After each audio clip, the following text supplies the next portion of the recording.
পাগলা তিতা মেয়েরা বোঝে না, পাগলারে জেলাবে দিও না।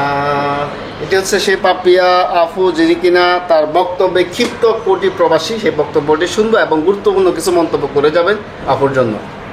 আবার প্রবাসী ভোটাররা রেমিটেন্স দেয়, তো তাদের পরিবারের জন্য তারা টাকা পাঠায়, তাদের পরিবার ভিটামাটি বিক্রি করে ছেলেকে বিদেশ পাঠায়, তো সে তার দায়িত্ব আছে তার পরিবারকে টাকা পাঠানোর।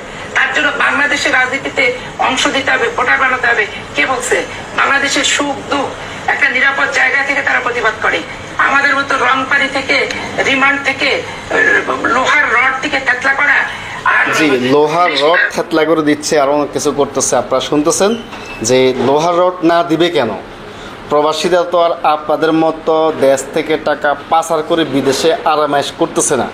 তারা বিটা মাটি বিক্রি করে এসে প্রবাস জীবনে অক্লান্ত পরিশ্রম করে টাকা পাঠাচ্ছে দেশে, পরিবারের জন্য, দেশের জন্য, দেশের অর্থনীতিকে আরও চাঙ্গা করার জন্য এবং করতেছে।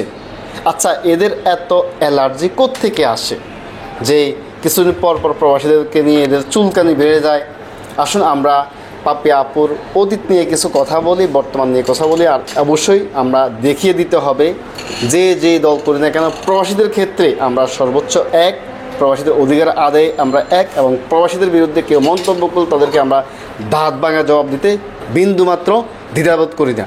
আসুন আপনার মন্তব্যটি কমেন্ট বক্সে কমেন্ট করে যান, কী লিখে যাবেন এই আপুর জন্য। ধন্যবাদ।